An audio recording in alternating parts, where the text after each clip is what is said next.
this is day 16. I just said started fasting to trigger food addiction to the mental health to feeling, whoa, currently not doing well.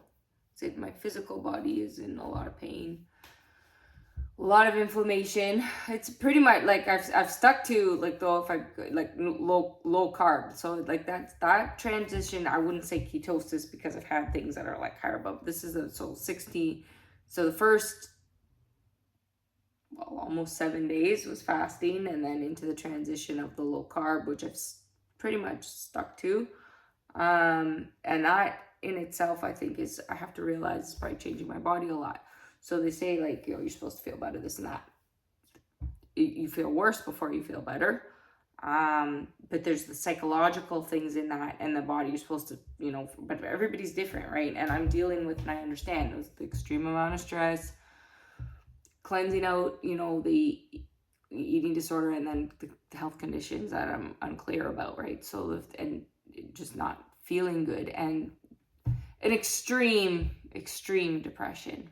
So the depression is try to be aware of saying the depression versus I'm depressed. I'm trying, I guess I have to be more aware of that, and saying that because like the clinical depression, that's what you can't turn off.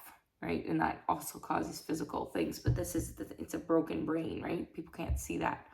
So before, realizing there's, whatever actual physical conditions, which is the irony of my life right too, is, and the scary thing, like, is that I always wanted something that was a disease, almost like a cancer,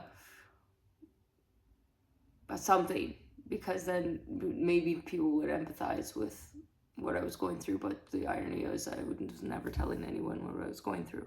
So you don't know where that comes from, right? Like, you want people to know the pain. Well, that's the depression and the anger turned inward, and you want him to be seen or recognized for something, maybe some empathy or sympathy, but I would never give it to myself. So this is another irony. I actually just realized in saying that the person that I don't give that empathy to is myself.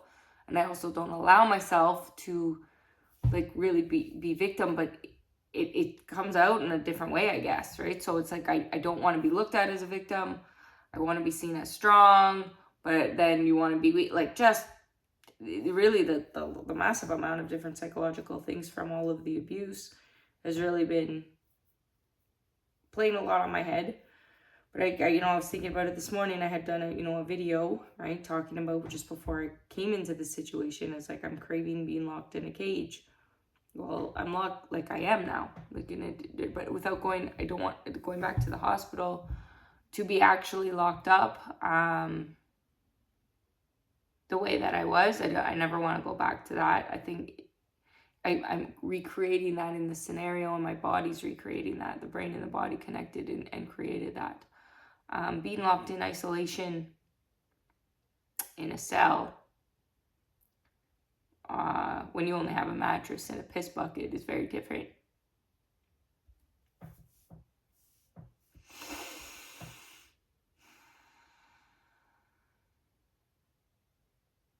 Where does it take the human brain? It depends. Different for everyone. I know what it did for me. Well, that wasn't the first time. And that's the thing, when you live a lifetime in and out of a hospital, being told you're a certain way and crazy, only because you're hiding everyone else's secrets. What does that do to a person? Guess I need to give myself a little more credit.